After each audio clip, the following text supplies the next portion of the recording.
Guys, હવે આપણે આજની એજીએમની શરૂઆત કરીશ. એની પહેલાં હું ખાલી ડાયસ પર બધાને આપણા જે ડિગ્નિટરીઝ છે એને બોલાવવા માંગીશ. સૌથી પહેલાં શેખરભાઈ પટેલ, ક્રેડાઈ નેશનલ પ્રેસિડેન્ટને ડાયસ પર બોલાવીશ.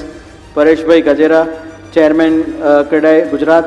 તેજસ જોશી, પ્રેસિડેન્ટ ક્રેડાઈ ગુજરાત.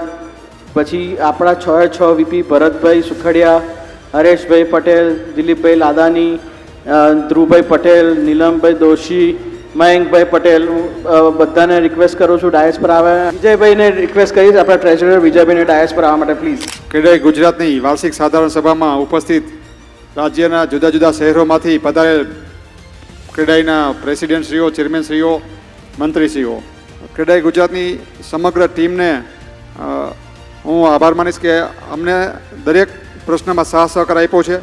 ક્રેડાઈ યુથ વિંગની ટીમનો પણ હું આભાર માનીશ કે આજે એને અભિનંદન પણ આપીશ કે આ 2 દિવસનો એને ખૂબ સુંદર કાર્યક્રમ કર્યો. મેક્સિમમ રજિસ્ટ્રેશન થયા, મેક્સિમમ ક્રેડાઈ યુથ જોડાણા અને આવી જ રીતના આપણી એકતા રહીએ. આપણે ક્યાંય પણ હવે ક્રેડાઈ નેશનલનું આપણે નેટકોન ત્યાં કલકત્તા ખાતે છે તો ત્યાં પણ આપણા આટલા જ ઉત્સાહથી બધા જોડાશું, બધા ત્યાં જાશું, નોલેજ સેશન બધા એટેન્ડ કરશું અને કોઈ પણ આપણો કાર્યક્રમ હોય, પ્રોગ્રામ હોય તો દરેક વખતે આપણી પૂરી સંખ્યાથી આપણે જો સંખ્યાબળ બતાવી તો અમને પણ એક ઉત્સાહ રહીએ. તો તમારા બધાનો અગેન થેન્ક યુ, આભાર. થેન્ક યુ પરેશભાઈ તમારા ઓપનિંગ રિમાર્ક્સ માટે. Thank you very much. I think પહેલી વખત ક્રેડાઈ ગુજરાતના હિસ્ટ્રીમાં પરેશભાઈ અને તેજસભાઈના ટેન્યુરમાં આપણે અત્યારે ડિપોઝિટ 1,65,00,000ની કરી ચૂક્યા છે. અત્યારે એફડીસ છે. તો હવે ક્રેડાઈ ગુજરાત પણ ધીરે ધીરે સક્ષમ થવા લાગ્યું છે. નો ડાઉટ આની અંદર બધા જ સિટી ચેપ્ટરનો ખૂબ મોટો ફાળો રહ્યો છે કે રેવન્યુમાં આપણે એની મંજૂરી માટેના અંગેના પ્રશ્નો હતા તો એના માટે રજૂઆતો કરવા ગયા હતા આપણે રેવન્યુ ડિપાર્ટમેન્ટમાં. અને જયંતિ રવિ મેડમની સાથે 3 થી 4 વખત 1.5 થી 2 કલાક અને અમુક વખત તો 2.5 કલાક સુધીની મેરેથોન મિટિંગો એમની ટીમની સાથે આપણે કરી છે. એમાં જે આપણું સૌથી મોટું અચીવમેન્ટ એક કે બે ગણાવી લઉં છું કે જે 135 દિનની નોટિસનું આપણે 45 થી 60 દિવસ લાગતા હતા તો હાલની તારીખમાં હવે એ સેમ ડે થઈ જશે. અને એમાં જો છેલ્લા 1 વર્ષમાં કોઈ ટ્રાન્ઝેક્શન થયેલો છે તો 7 દિવસ લાગશે. તો આ એક બહુ મોટી અચીવમેન્ટ આપણે રેપ્રેઝેન્ટેટિવથી પરેશભાઈ, તેજસભાઈ, શેખરભાઈના, આશીષભાઈના બધાના સપોર્ટથી આપણે અચીવ કરી શક્યા છે.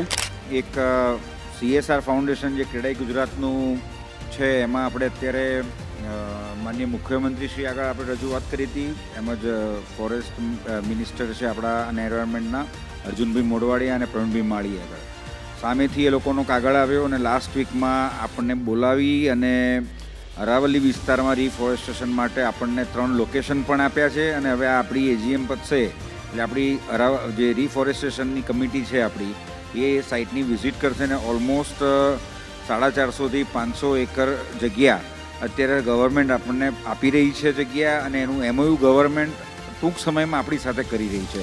અત્યાર સુધીમાં લગભગ આપણા 6 લાખ ઝાડ લાગી ગયા છે. 9,000 એકર એટલે 9,000 એકરમાં એવું ના હોય કે 9,000 એકરનું ગ્રાઉન્ડ હોય. 9,000 એકરમાંથી સમજો 30% જગ્યામાં ઓલરેડી જૂના ઝાડ હતા. અમુક જગ્યા સ્લોપવાળી હોય એટલે હિલી ટેરેન હોય. એટલે 9,000 એકરનું જ્યારે આપણે ડિફોરેસ્ટેશન કરીએ ત્યારે માપણી પ્રમાણે 9,000 એકર થાય પણ એમાં ઝાડ રોપવાના આવે આપણે 4,000 એકરમાં કે 5,000 એકરમાં. બીજું 4-5 હજાર એકરમાં ઓલરેડી કંઈકનું કંઈક તલાવ હોય કે એવું બધું ડેવલપમેન્ટ હોય. તો આપણે નાસિકમાં આખી ગિરિમાળા છે ત્યાં આગળ 9,000 એકરનું ફોરેસ્ટેશન કરીએ છીએ. 6 લાખ ઝાડ લાગી ગયા છે એટલે આપણું લગભગ 6,500 એકરનું ફોરેસ્ટ પહેલી વાર કોઈ સંસ્થા એ જાતે બનાવ્યું એવું 6,500 એકરનું ફોરેસ્ટ આપણું તૈયાર થઈ ગયું છે. આપણે નોટિફિકેશન કરાયું છે ગ્રીન બિલ્ડિંગ ઇનિશિયેટિવના ફાયદા માટેનું અને એ અમદાવાદમાં ચાલુ થઈ ગયું છે. રજા ચિઠ્ઠી મળે અને એ સમયે બી પૈસા બાદ આપે છે. ચાલુ હપ્તા હોય એમાં પણ પૈસા બાદ આપે છે. બીજું સમય પણ પૈસા બાદ આપે છે. નોટિફિકેશન આપો, ઇન્વર્ટ કરાવો અને એની સાથે અરજી કરો. નોટિફિકેશનની સાથે અરજી ઇન્વર્ટ કરાવો અને અમદાવાદનો દાખલો આપો. અહીંયા આગળ ઇન્સેન્ટિવ મળતા થઈ ગયા છે. મેં એ કીધું શેખરભાઈને કે મેં ખોડલધામ, સરદારધામ બધા માટેથી સરકાર પાસેથી જગ્યા લીધી છે. ઓથોરિટીનો પ્લોટ હોય ને તો એ લોકો જનરલી ટેન્ડર બહાર પાડે. રાજકોટમાં CA એસોસિએશનને પ્લોટ આપ્યો 10,000 મીટરનો પણ ટેન્ડર થ્રુ એ એમને નહીં આપે. અને એ કોર્પોરેશનની નિયમ છે કે ભાઈ એ કે આ પ્લોટ અમારે દેવાનો છે એ ટેન્ડરમાં આવે એટલે એજ્યુકેશન ને હોસ્પિટલ આ બેને ગવર્મેન્ટ આપે છે બજાર ભાવના 50%. એ ગુજરાત સરકાર એ ખરાબ આપે એકની જમીન હોય તો. અને જો કોર્પોરેશનનું રિઝર્વેશન હોય પ્લોટ તો એ કોર્પોરેશનને સત્તા, એમાં સરકારમાં જવાની જરૂર નથી આપણે. આ તો ઓડામાં તમારે એ કામ પતી જાય. હા, એટલે એ પણ હા, પણ એ એકચ્યુઅલ એમને નહીં આપી શકે, હું એવું માનું ત્યારે. પછી ખબર નહીં અમદાવાદમાં હા એટલે થઈ જાય તો સારું, પણ વેલ એન્ડ ગુડ આપણા માટે તો. એટલે અમદાવાદમાં ત્યાં ઓડામાં થઈ જાય તો વાંધો નથી. ક્રેડાઈ કે ડેવલપર ફ્રેટર્નિટી તરીકે સરકારમાં જઈને જ્યારે ઊભા રહેતા હતા ત્યારે આપણને કઈ રીતે સાંભળવામાં આવતા હતા થી માંડીને આજે એ દિવસ છે કે કોઈ પણ મોટું નિર્ણય લેવા જાય ત્યારે ક્રેડાઈને એની સજેશન્સ માટે સરકાર પહેલાં બોલાવે છે. એ આપણા માટે મોટું અચીવમેન્ટ છે.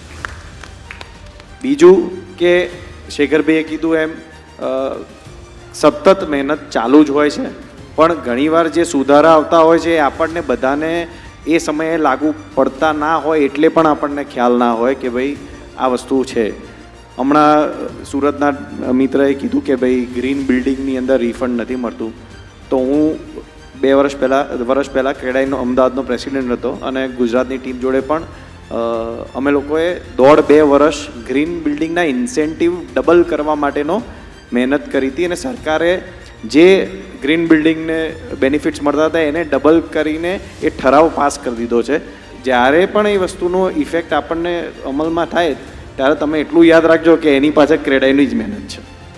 આપણા સિનિયર્સોએ જે સંસ્થાને આટલું મોટું વિશાળ વૃક્ષમાં ફેરવ્યું છે એની એક ફિલ્મ અમે તૈયાર કરી છે. હવે આપણા ક્રેડાઈ નેશનલના પ્રેસિડેન્ટ શ્રી શેખરભાઈને રિક્વેસ્ટ કરીશ કે ફિલ્મ આજે અહીંયા લોન્ચ કરે.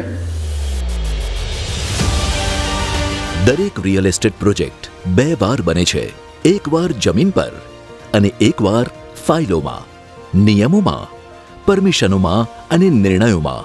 છેલ્લા ઘણા વર્ષોમાં ક્રેડાઈ ગુજરાતે વિવિધ સરકારી વિભાગો, ઓથોરિટીઓ અને રેગ્યુલેશન બોડીઝ સાથે સતત કામ અને સંવાદ દ્વારા આ પ્રક્રિયાને વધુ સરળ, વધુ પારદર્શક અને વધુ કાર્યક્ષમ બનાવવાના પ્રયાસો કર્યા છે.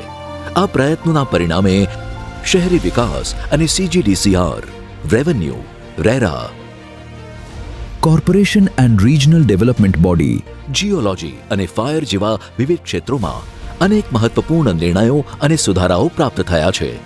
આ તમામ પ્રયત્નોની પાછળ માત્ર એક જ વિચાર છે: વિકાસને વધુ વેગવંતો બનાવવો, પ્રક્રિયાઓને વધુ ઝડપી બનાવવી અને રિયલ એસ્ટેટ ઇન્ડસ્ટ્રી અને ગવર્નમેન્ટ વચ્ચે વધુ અસરકારક સહયોગ સ્થાપિત કરવા માટે સતત સંવાદ. એ જ ક્રેડાઈ ગુજરાત દનો એકમાત્ર ધ્યેય છે. ગુજરાત આગળ વધે છે અને વધતું રહેશે. ક્રેડાઈ ગુજરાત.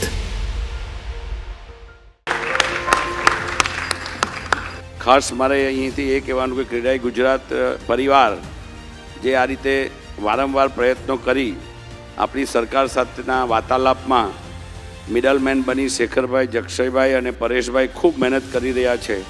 આપણે સરકારમાં નાના મોટા પ્રશ્નો સોલ્વ કરવા માટે એ લોકોના પ્રયત્નો ખૂબ પોઝિટિવ એટીટ્યૂડથી છે, પરંતુ ટાયર 3-4 સિટીને હજી પણ ઘણા બધા પ્રોબ્લેમો છે. એ શેખરભાઈ, પરેશભાઈ અને આપણે બધા સાથે મળીને પ્રયત્નો સોલ્વ કરવાના પ્રયત્નો કરીએ.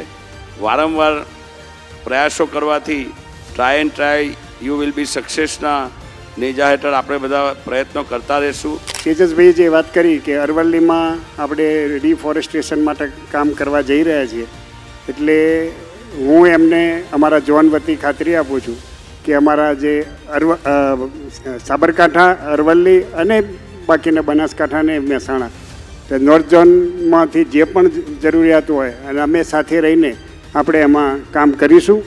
અમે રાજકોટમાં પણ અમારે વેસ્ટમાં ખૂબ સારી રીતે એન્વાયરમેન્ટમાં અમે કામ કરીએ છીએ અને વધારે ને વધારે અમે આગળ કામ કરતા રહીશું.